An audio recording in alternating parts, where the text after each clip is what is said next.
represent through the Fire Adapted Communities Learning Network, the Greater Flagstaff Forest Partnership here in Flagstaff. And I'll just call you folks as I see you on the screen. And go ahead, Becca. Good morning, everybody. I'm Becca Samolsky. I'm the director of Fire Adapted Colorado, Colorado's Network for Wildfire Resilience, and I've been co-chairing this community of practice trying to connect fire adapted communities, resilience professionals with wood utilization people and keep that conversation going for, I don't know, like 8 years and something like that. So just trying to keep those conversations going and bring new resources to the group. So great to see you all on this morning. Thanks, Becca. And Wesley. Hey, good morning, everybody. Sorry, I just stepped away for a second. Is this an introduction section? It is. All right. Yeah, my name is Wesley Skeeto. I'm the wildfire mitigation forester on the central office staff for the North Carolina Forest Service. And it's my first time on the call. Excited to hear what's going on today. Well, welcome, Wesley. We're happy to have you. And Jeff Ravage. I'm Jeff Ravage. I'm a forester with Coalition South and the Chief Science Officer for Coalitions and Collaboratives. Nice to see you, Jeff. And Jeff Hallbrook. Howdy, folks. Jeff Halbrook. I worked with Han for a long time. We go back way into my early education years, but I was out in Arizona for a little bit, working with NAU and ERI. I came back to the Forest Service, and I am a training coordinator with our Logging and Roads Institute classes. So just here to hear good things that you guys got going on today. Nice to see you, Jeff. Thanks so much. And Gabe. Hello, everyone. I'm Gabe Kohler with the Forest Stewards Guild. I'm a program manager with the Guild in Santa Fe in our Southwest region. I'm taking the lead on the socioeconomic monitoring for the Rio Chama CFLRP, and I'm excited to learn some stuff today. Thanks. Thanks, Gabe. Good to see you. And Phil. Yeah, I'm Phil Hess. I'm in Kittitas County, state of Washington, with the Kittitas Fire Adapted Communities Coalition. Great to have you, Phil. And Jay. Good morning, Jay Smith. Han, sorry, Jay, could you stop? Oh, never mind. Stop sharing. Okay, go ahead, Jay. No problem. I thought Han was just trying to push me down to the side here. Oh, now it's all in a different order. It's fine. That's fine. Jay Smith, Forest Restoration Director for Coconino County in Arizona. Thanks. Nice to see you, Jay. And we have PO247. Sorry about that, people. That's okay. When I started logging in, my computer brought me issues, and that's why it is showing my initials. So it's like I need to update it again. I am Paul Oyer. I work with the ERI and Han-Sup Han. So I work here as a research associate in biomass, forest operations and biomass utilization under the directorship of Han. So nice to see you all. Nice to see you too. And Han told me about you, and it's wonderful to meet you. And I hope to meet you in person soon. Thank you, Han. Very nice to have you.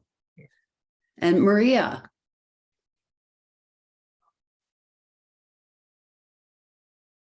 Good morning, y'all. I'm Maria Gaetani. I'm with the Colorado State Forest Service. I'm our biomass research associate. So you all know Tim Reeder. Tim Reeder is one of my bosses. I work in science and data, and I'm currently leading the completion of our statewide biomass assessment, which includes historic and contemporary utilization. So I'm super excited to hear about this today. Awesome. Welcome, Maria. And Jaden. Morning, everyone. Jaden Peterson, forest ecologist. I work with SWCA environmental consultants based out of Nevada. Excited to be here. Nice to have you, Jaden. And Kyle. Hey everyone, Kaio Visikara with the National Forest Foundation. I'm the Northern Arizona Program Forestry Coordinator based out in Flagstaff. Thanks a bunch. Good to see you. And E. Frederick. Hey everyone, my name is Eric Frederick. I work for the Watershed Center, which is a nonprofit based out of Boulder, Colorado. I'm the forest project manager. Excited to hear all about wood utilization, something I'm always thinking about. Good to have you. Thanks for coming. And Karina. Hey everyone. Sorry, no camera today, but I coordinate the Northern Colorado Fireshed Collaborative, and yeah, we're really interested in wood utilization options. There's some creative solutions that folks have found on the Front Range, Northern Front Range here, but not all are really meeting all the needs. So I'm just here to learn more about options and things I can bring back to our collaborative community. Great, thank you. I think I got everybody. I want to mention I do see quite a few new people here today, which is wonderful. If you are not on our list, if you would put your email in the chat so Becca could pick that up and she'll add you to our space, that would be wonderful. And now, Han, drum roll, I'm going to let you introduce yourself and hand it over to you. Thank you. Again, my name is Han-Sup Han. I'm a professor and the director of forest operations and the biomass utilization, working here at Ecological Restoration Institute at NAU. I've been in the faculty position last about 25 years, over four different faculty positions throughout the Western United States. And I joined NAU January 2018. One of my experience in the past was to better understand about cost of logging operations and recovery of log and the biomass from thinning operations, especially focusing on the small diameter harvesting and utilization. That's been my research agenda over more than 2 decades. And as a part of that activity, I've been doing a lot of things on the, Jeff and I did quite a bit on the time and motion study to understand the cost of operation. And as part of that interest, I've been working on the developing cost model. And this ThinCost model is one of them, I guess the latest one. And I am very happy to explain and share that model with you all. So I'm going to now start share my screen. And the end, I guess I have about 50 minutes for everything, including Q&A. Yes, it's 50 minutes. Okay. Oh, 45 minutes, Han. Yeah, 45. So probably I'm going to try to say about 25-minute introduction for the PowerPoint presentation, and then about 10-minute the demonstration of this model, and then I would say about 10 minutes for Q&A. So that's kind of what I'm aiming. So starting with, so what do you see? I just want to make sure. What do you see in the? You see my full screen of the PowerPoint? Is that what you see? No, now we see NAU logo. Okay, so let's go back. We saw it before though. Yeah. Okay, and I'm busy. Here we go. We see it. ThinCost 1.0. But is a video mode, a presentation mode, or no? Okay, so how about this?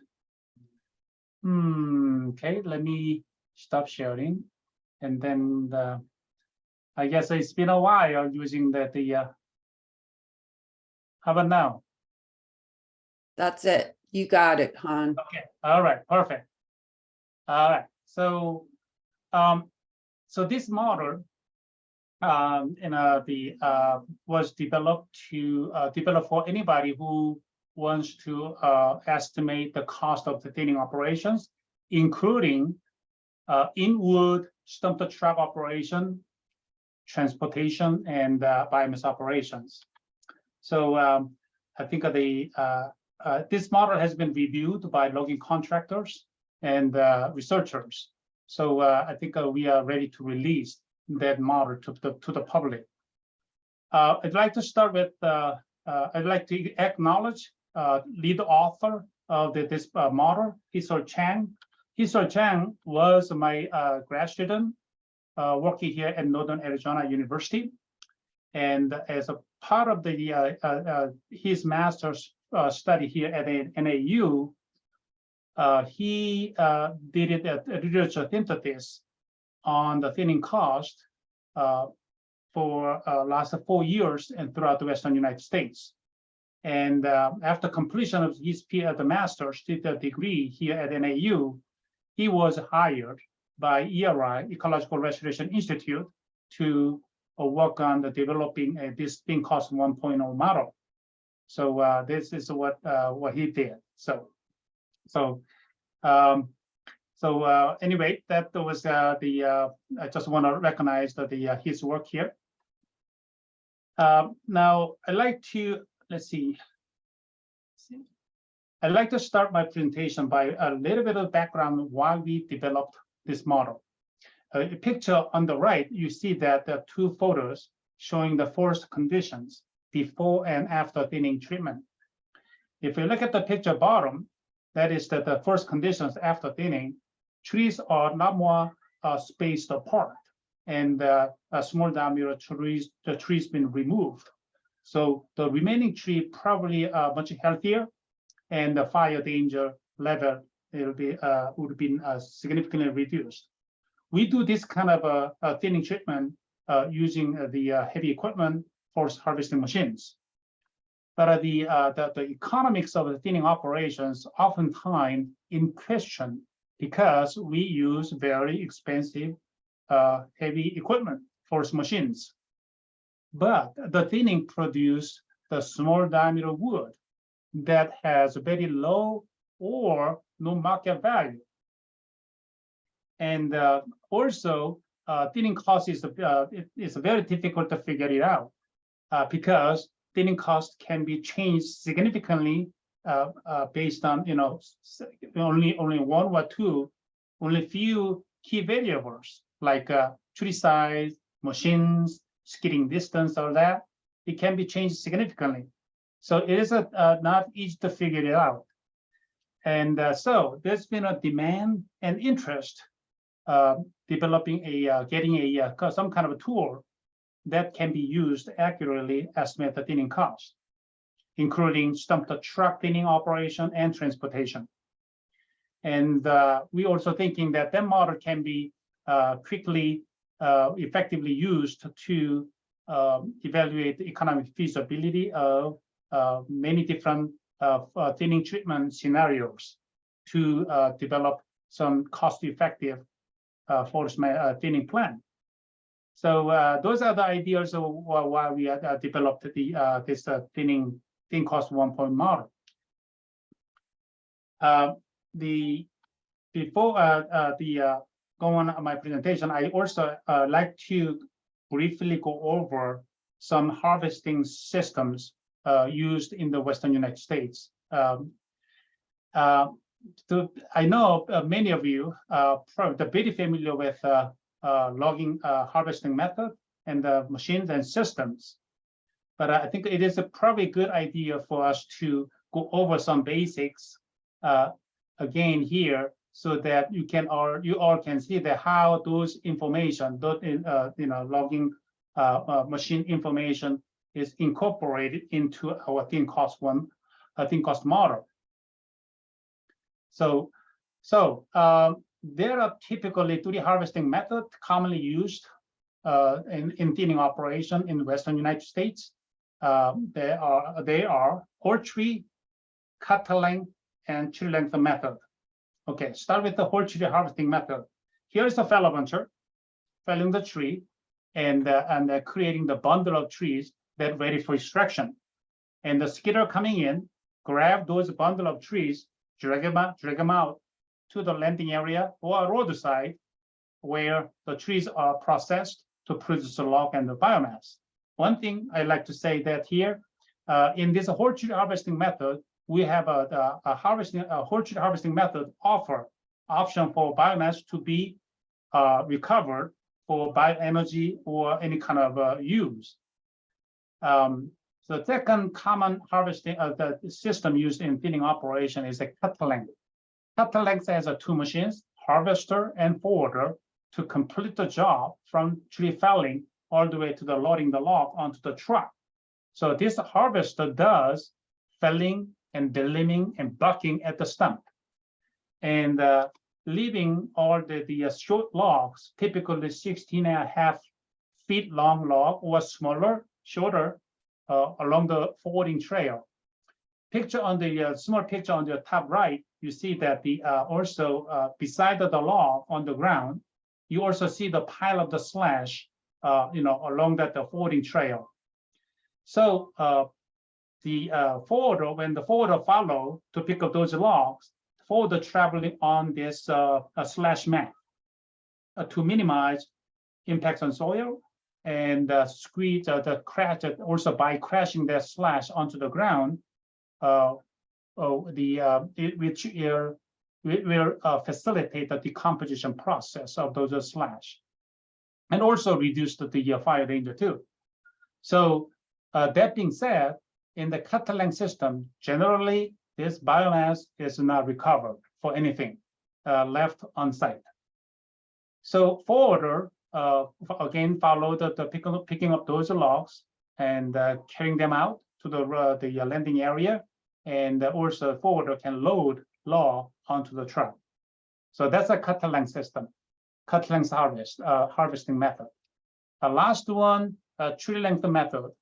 This method is commonly used on steep slope, where it is where the mechanized operation is very difficult or technically it's impossible. I'm not talking about today the tethered operation. Okay, this is I'm going to talk about that, our model limitation. This model does not include any kind of tethered operation. So this tree length method on steep slope typically start with using a chainsaw for felling and processing at the stump, which means again that you're going to leave slash on site here, and then those tree length material, entire length of the stem wood, tree length material will be pulled using a skyline yarder. So here, and once the log coming down to stem length log coming down to the landing area, and then the processor operator in this picture like this, processing that tree length material into the log for transportation. Again, tree length harvesting operations does not offer typically a recovering biomass. So to summarize, 3 harvesting methods and systems that commonly used in thinning operations in Western United States include whole tree, fellow buncher, skidder, processor, loader, tree length, chainsaw, and cable yarding and processing and loading, and cut length, harvester and forwarder, and the loading. So those are the common 3 harvesting systems, harvesting method that modeled within our ThinCost 1.0. And this slide shows the flow of the material on each harvesting method: whole tree, tree length, cut length. And one thing I just want to reiterate here, that whole tree harvesting method here is the only option offered at the recovering the biomass, not for tree length and the cut length. So now let's talk about briefly about the cost. When we're talking about the thinning cost in wood, stump to truck cost, typically there are the 4 phases of operation: felling, extraction, processing, and loading. So when we calculate logging cost, we typically calculate cost at each phase of operation. And then we all combine all that each cost of the phase of operation, combine them together to finally to calculate stump truck cost in terms of dollar per ton, dollar per acre, dollar per the cubic feet or CCF. And here is a synthesis average of the value my grad student found for his master thesis over the last 40 years throughout the Western United States for 3 different harvesting methods: whole tree, tree length, and cut length. The tree length, whole tree being blue, and tree length is orange, and cut length being a gray. We noticed that here a whole tree harvesting method, can be slightly and lower than the other two, followed by the cut length and the tree length, which is a skyline yachting, that tend to be highest. Another thing I would like to point out here about the variation within each harvesting method. You see it's a cost variation. So you see for example, in a whole tree, that average thinning cost, stump to truck thinning cost tend to be somewhere around $25.70 per green ton. But it can be low as $14.92, high as $36.37. So as I mentioned earlier, the thinning cost can be changed significantly with the change of only few key variables. So it makes sense that there's a wide range of the different costs on each different harvesting method. So good for us to remember, because later when you talk about thinning productivity, that is the one creating this kind of the variation in logging cost. We also need to talk about transportation, not only in wood thinning operation, because transportation cost can be a most expensive component in any kind of thinning project. Oftentimes 40, 50, or even more % of total thinning project cost represent transportation. So we also modeled the transportation cost analysis information into our model. So let me give you a quick overview of the. So with that, okay. So now I hope we covered some basics about forest operation, forest information, and then now I guess with that information, I think we can move into some ideas about how this ThinCost 1.0 model has been developed, kind of structured using that information. Okay, so when we tried to build this model first time, first thing we focused on was to actually, this is basically what we need to do. If we want to know cost, we need to know just the two. That is hourly cost of operation, how expensive use that kind of machine per hour. Secondly, you need to know hourly production, that is hourly productivity, thinning productivity, how much that system operation produced per hour. So once you have that, then this hour cancel out, it give you final cost figure dollar per ton. So this unit can be different, dollar per ton, dollar per CCF, dollar per acre, or depending on your the unit you use for hourly production. So basically what I just said, we just need to know two cost figures, the two information. One is the hourly cost, the other one is hourly production. So I'm going to start talking about hourly cost, how this hourly cost is going to be assessed or calculated in our model. So for hourly cost analysis, we use a machine rate calculation method, which calculates a machine's lifetime average hourly cost, including variable cost and fixed cost. So here is a snapshot of the screenshot of that model to calculate machine rates. So now you can see that the area highlighted in yellow, that is the area a user can enter their own specific information, like machine price, how many days you're running the machine per year, and insurance, and fuel cost, and operator wage and benefits, all that kind of stuff. Once you put that information, this model calculates two cost value. Here you see the dollar per SMH and the dollar per PMH right here. But I'm looking at the bottom here. If you look at my mouse.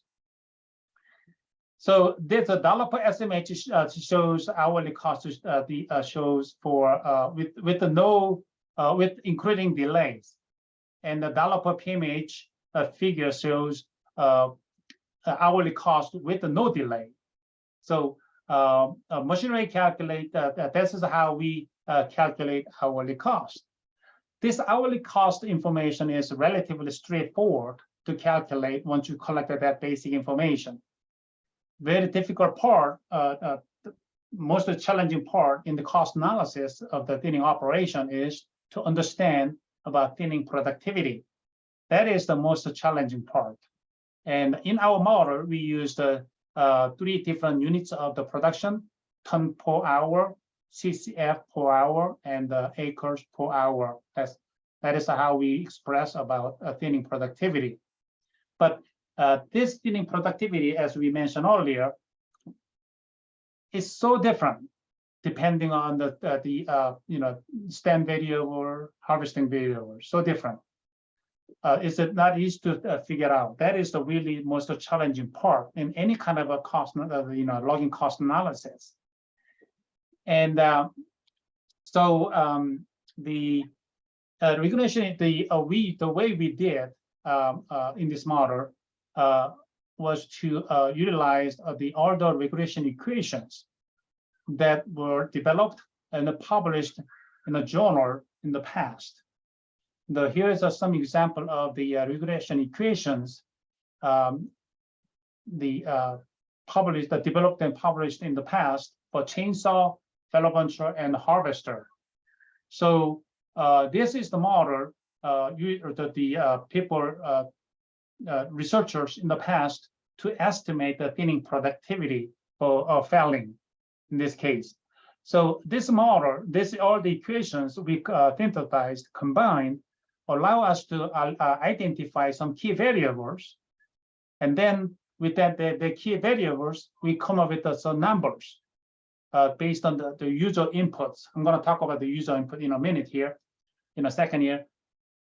The key variables. So we have some values for key variables based on the user input and some literature synthesis information. And with entering this information into the regression equation, we calculate that the model eventually calculate the thinning productivity. Tons per hour, CCF per PMH, CCF per hour. PMH means productive machine hour, which allows us to calculate those, the thinning cost. So that gives you an idea about how we calculate the thinning productivity and the cost. So I mentioned a little bit about the user inputs. So yeah, so here is what the screen look like in our ThinCost model. So user require to enter some general information to use this model. Not much actually. That's just a very some simple information that the operations information they have. So ground slope, for example, what's the average ground slope? What's the tree harvesting method?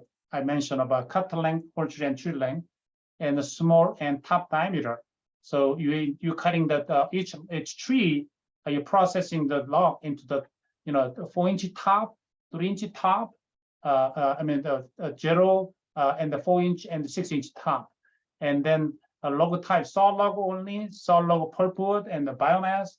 That's all put it in here, and then average skidding distance and the ground roughness. So there's some very rocky ground or very heavy, thick, brush. So you can include that as well. And then user required to select some machines they want to use. So that will be automatically feed into the system, and then it calculates hourly cost and hourly productivity. And then for whole tree harvesting, you have an option to harvesting the biomass. So if you say yes, then you have to select some of the machine options we've offered in this model. And the last thing user need to enter is about the system description. This might be a little bit challenging because this section input screen require for user to some timber cruising data for pre-harvesting condition, and then also the thinning prescription, how many trees we're gonna cut, how many trees out there before the trim, before thinning treatment, based in different DVH classes. So once you have enter that timber cruising data and the thinning prescription data, then the model calculate pre-harvest stand density, post-harvest stand density, and the local volume, weight, and the biomass weight to be removed per acre. So it automatically calculate using allometric equations based on the data you enter on the number of trees for each different the diameter the DVH classes. Just want to note that here this model can handle up to 6 different species.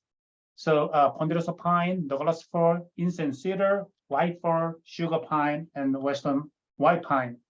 We are thinking that those are the typical conifer species here that you can find throughout the western United States. So if there is any other the species like a western cedar, it's not here yet. So this model can handle up to 6 different species for now. It can be expanded in the future. And then for transportation cost, well, basically you see that the section highlighted in yellow, that is the area user need to enter. So how much of the log weight for each trip. And then there are 4 different kinds of the types of the road. Spur road, which is kind of a temporary road, people punching in to bring their truck coming into the landing area. And then this road typically closed after logging operation completed. And then unpaved the first road, that's the first road on either rock or dirt. And then paved the highway, that's a county road, and the freeway, that's a interstate highway. And that so for those 4 different roads, this model can handle so far. Users do not need to enter all these 4 different roads. So you can skip that. You do not have that 4 different road types. But you need to enter the speed for each different road and distance you need it travels. And then also including a loading and unloading time. And then once you enter that, and the model is calculate the total round trip transportation time. That allows to calculate. It's actually, this is a very simple math. So and then calculate the hauling productivity and the cost. And that's for this for saw log, this for logs. And the for biomass is the same thing, exactly the same, except the including the moisture content, because the biomass being paid when it delivered to the biomass MS plant, that be paid based on the bone dry ton typically. So user enter the moisture content that it calculates the cost in terms of dollar per bone dry ton. And this is the screen shows the summary of all this cost together, combining together. So there are 3 tables in this the summary screen. That's local stump the truck cost for including felling, extraction, processing, loading in the unit of dollar per acre, dollar per ton, dollar per CCL. That's a stump the truck. And that table below, you also see the summary of transportation cost for log. And the right, you also have the biomass production cost. So combining these 3 cost information, 3 table, that give you dollar per acre figure. Now, one thing I really like to make very clear, that is, this figure, what you see in this all cost information is represents only operational cost, okay? So this cost figure does not include any kind of overhead, profit allowance, ski trail improvement, road construction, biomass management. None of those are included.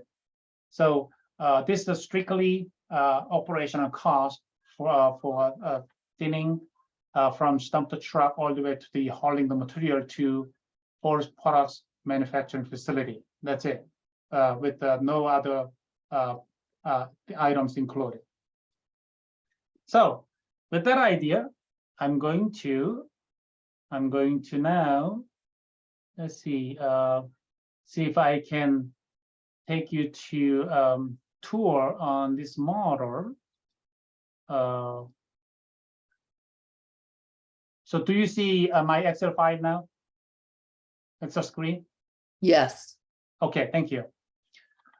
So this model organized into 13 different tabs. You see at the bottom of this screen, you see the yes? Can you zoom in a little bit on it for folks? It's pretty small. Oh, thank you for letting me know. We'll do that. And how about, is that too big?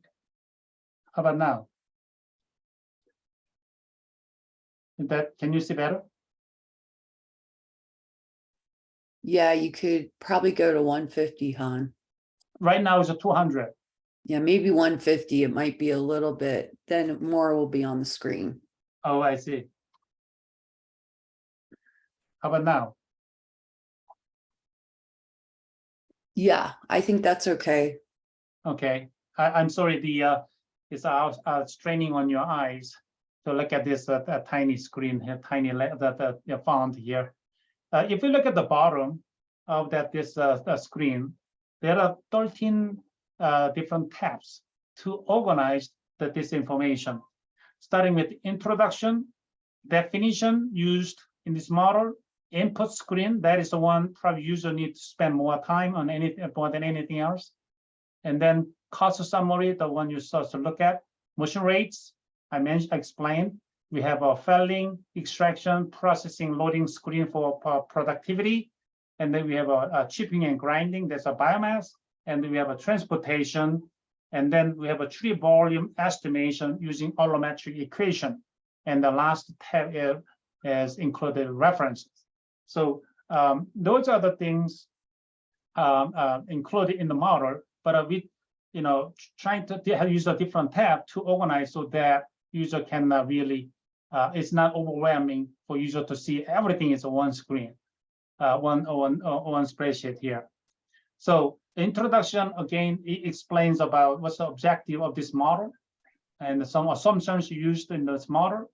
And definition, you're going to hear a lot more about the terminology we used in this model. So we're trying to put the user on the same page of the terminology we use in this model. So for example, productive machine hour, scheduled machine hour, and cut length system, whole tree length.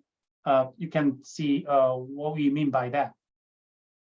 And then here's the input screen. That's, I'm going to come back to here for a little bit of demo later. But so I need to get this one to 150 then. Let's see. Is that something need to be bigger, right? Yes, and I think as you go through the pages, Han, you'll have to do it on each page in Excel. Oh, we'll do that. Okay. And summary, probably this one looking okay to you. And then we have a felling. I'm going to go ahead to bigger. So you saw this screen before. So here's the regression equations and the key variables we identified. There's the same, this for felling, same thing for extraction and processing and loading and the chipping and grinding. Now for this chipping and grinding, we do not have any equations. other than we have some summary of the productivity it published in the past. So we have a for grinder and chipper, we have a two different size, small and large. And for example, chipper, and it's chipper smaller than 750 horsepower, it considered as a small. And here's the average productivity we found from the paper published in the paper. And then we also have the same thing for grinder. So that's biomass harvesting productivity. And here's the transportation. Let's see if I can go even more. The transportation cost. So you again, user welcome to change any number highlighted in yellow to reflect their local situation. Right now, we are looking at hauling the material from Flagstaff all the way down to Phoenix. So that's kind of a scenario you're looking at here in this example. And then here is a volume estimation information.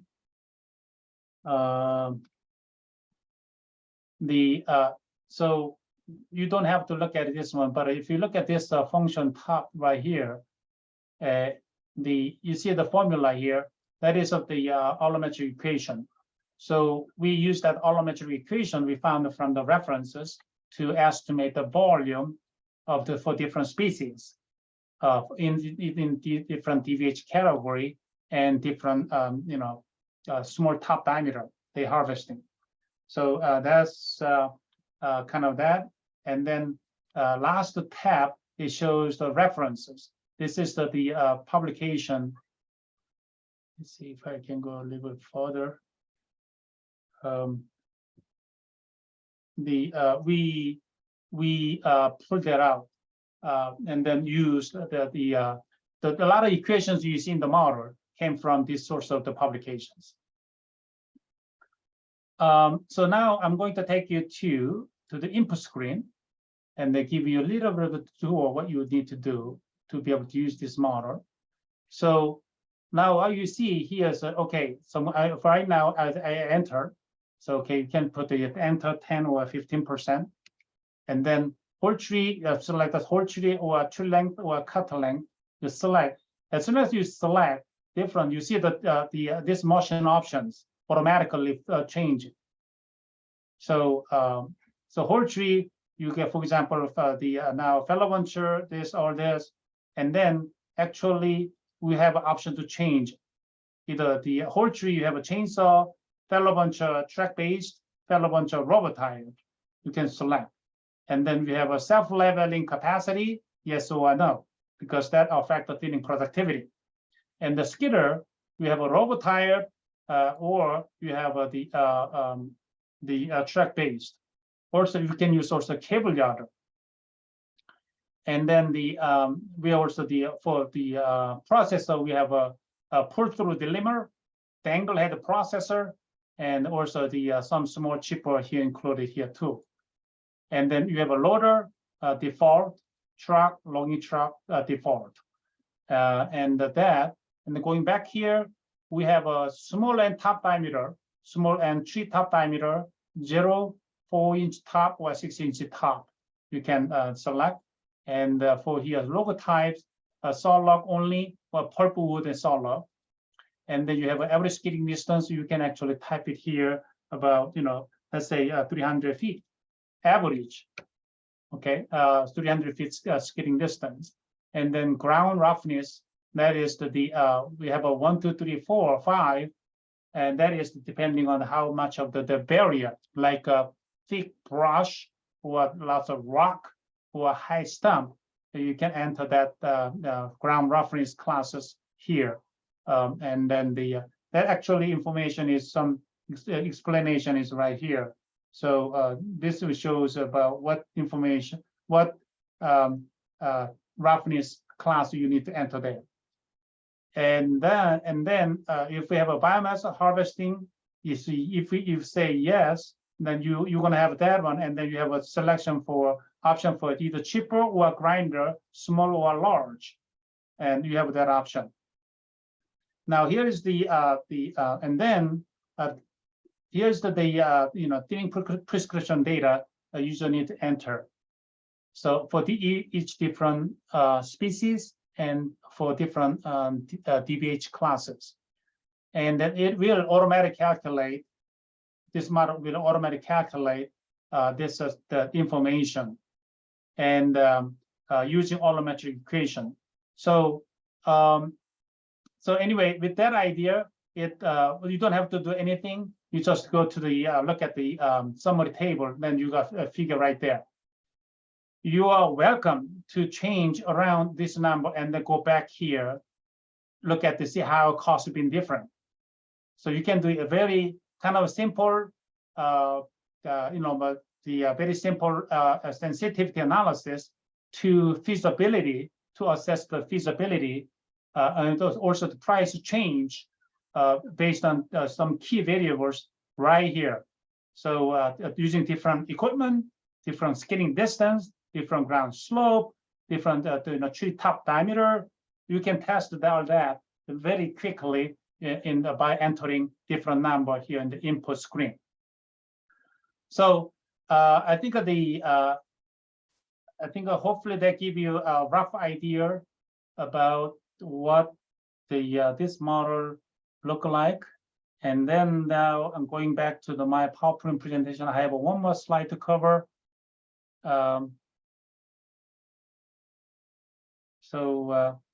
you see my PowerPoint now, and again? Yes, you do. Okay, so this is the last slide. So our model has a limitations, right? We all agree on that.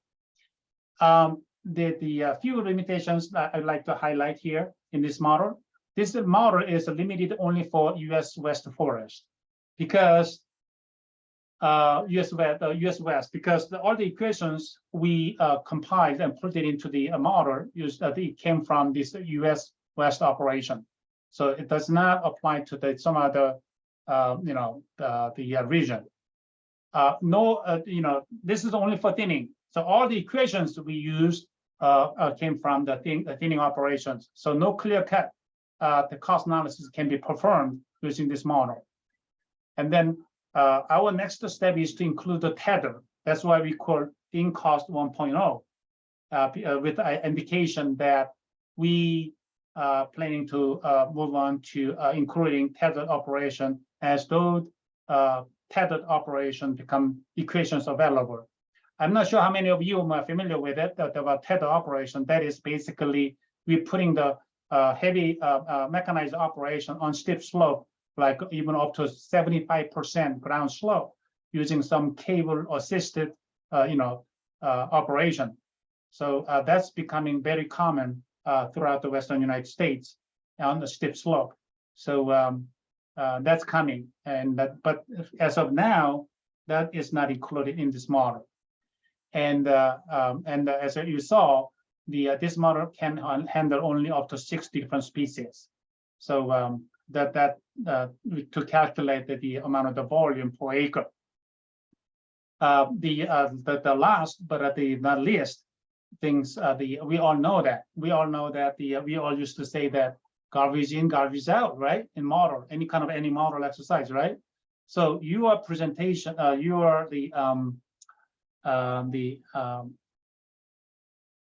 let's see, I'm trying to go back to, okay, stop sharing. The garbage in, garbage out, right?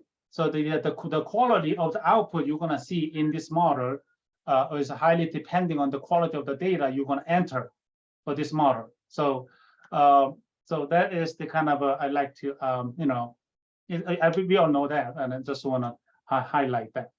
So let's see. I think that's pretty much it.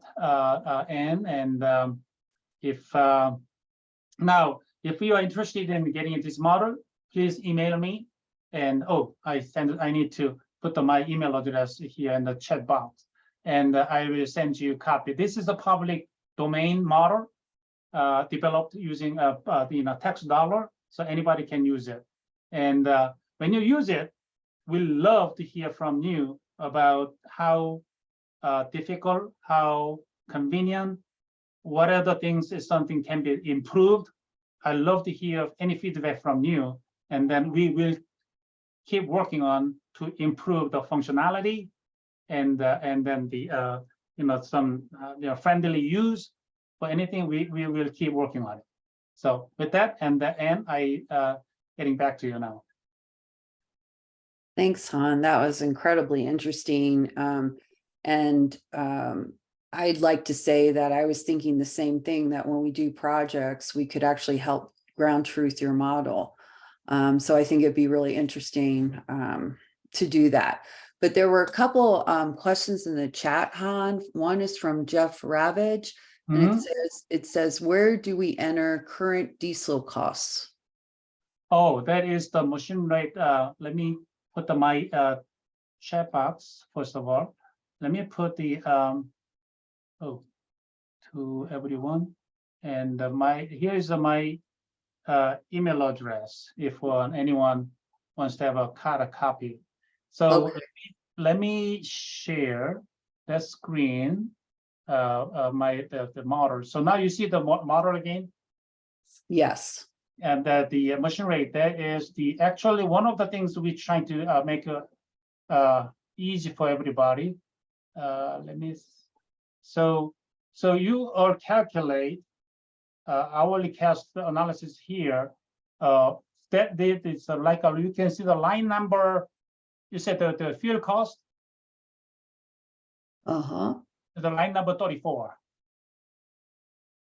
So there are some common number people want to apply to rest of all the machines they use. Then so we have actually user input right here too, in separate.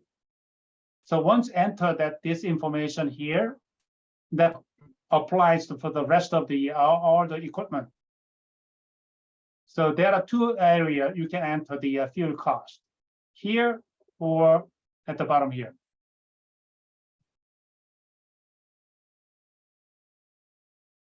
So and if you could help me with the next question was, while we understand showing the sharing this model. So what was the next question? Oh, yes. The one is from Aton, and he asked if there's a lower limit to acreage, which it doesn't make sense to use the model. So what's the lower limit of acreage for this model, basically? That is an excellent question.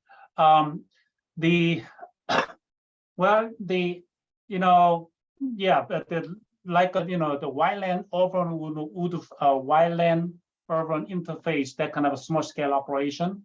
Typically, let's say 1 or 2 or even 4 or 5 acres. You would not bring the available mosquito in there. That's overkill. You just use a handsaw, hand felling, and pulling out some small scale operation, that kind of stuff. So I do not have a clear answer for that, but this information all we published in the past based on the acreage. You're looking at probably no smaller than probably 10 acres or 15 acres. So based on that, I would go with that kind of a number. Han, I'd be curious too, based on that, thinking about the smaller side that isn't necessarily coming out for timber production. I'm wondering if there's potential or enough research out there with those background costs to look at, like mastication or mastication with like firewood removal kind of a thing to add to this for some of that smaller scale operator, because I know those folks really struggle with figuring out what their cost models are too. Absolutely.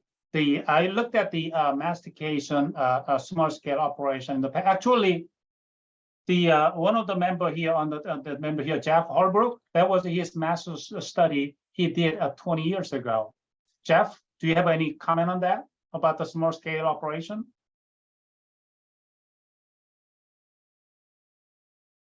Jeff, you are on here. Oh, Jeff, you are here, but you're not, okay, okay. Well, and I did see that one in the estimates. I don't know if it was the same study, but there was one you guys were on together, and the cost on one of those was way higher, which would, I don't know if that was related or not, but of course, if you're doing that, Yeah, I that think scale. that kind of small scale operation, mastication will be another quite different task that may not be effectively can handle by this model. So we have 3 minutes left. And I encourage everybody to, if they have additional questions, to grab Han's email and email him. Also, if any of you are not on the wood utilization community of practice space right now, you didn't get a Podio announcement, please enter your email into the chat. And I just want to thank Han so much for this. And we may even do a follow-up with you, Han, to see how the model's working and see if you are able to ground truth it over time. But I also wanted to mention that we are working on a needs assessment for this community of practice. And we're hoping to have it out, I think, by the end of August or so. And I'm just encouraging all of you, it'll probably take like 5 minutes, a little quick survey to complete that so that we can improve this community of practice. We really want to hear from you. And so you'll be seeing that in your inbox in about a month or so. Anything else from anyone? We've got a couple more minutes. We will have one other thing, and I'll let you talk, Han. And Han is on next call too on September 28th. And it will be 11 to 12 Mountain, Arizona 10 to 11. And it will be on the Han and others here, Jay Smith and others did a demonstration on the alternatives to pile burning and evaluating the performance of air curtain burners and the char boss. So we'll have that during the next call. And Han, just so you know, when we were at the Fire Adapted Community Learning Network workshop this year, many people requested information on that, on how that demo went. So I thought, well, we need to get them on and talk about that. So you'll be on the spot again, but we really, really appreciate it. Did you want to say something in closing? Yeah, so Jeff, the J, you're on. You're the next on that top boss. And and Paul, you guys get together. Now, I noticed that the one question in the chat box about the calculation of, just quickly, about machine downtime, how you enter the machine downtime. If it's the machine rate calculation, that utilization, the line numbers at 28, that is the where you enter the downtime information. That means right now, for example, chainsaw 79, that means 21%. The machine is the chainsaw operator is not working for lunch break or moving time, whatever. And so that is a downtime you can enter there. I'm planning to offer a workshop to spend few hours, because it's 1 hour is not enough to cover all this. So maybe even 2 days workshop in the future. If I do, I will let the end know so that we can spread the words out. That would be great, Han. And even if you'd like us to sponsor it, there's potential there too through this community of practice. So let's talk about that. That sounds great. Because I think a lot of people would be really interested in spending more time on this. I can tell. And I don't know if you had a chance to read all the chats, but there's a lot of kudos out there to you for this. Yeah, everybody's really excited. And I think Becca will probably capture that, and then we can send you all the chats so you can see what people said. Thank you so much opportunity. Yeah, we appreciate it. Okay. Yeah, Jeff has an important note in the chat as well, that he's going to be presenting at the Mycological Society in NAU next week. So very cool. A lot of Arizona folks who want to learn more about that work. Check that out. Jeff, if you have something to drop in chat here or into the Podio space, please do. And I was also going to ask if Han-Sup Han, if you could maybe just share a link to where you can download the Excel model if possible into the Podio space. I think there's a way that we can just have it there that people can access it and save their own copy. And then Yeah, maybe I will put in our ERI website, but the file is small enough. You can send out through email easily. Okay. Yeah, I'll send you email as attachment, and you can forward it to anyone. It's a small file. Yeah, we can post it. We can post it on there for you, Han. Yeah, that'd be great. Okay. Well, thanks everyone. So appreciate it. I think this was a great call and very exciting. We'll keep you informed about the workshop because I think a lot of people would be interested in this. Yeah, thank you. Thanks everyone. Have a great day.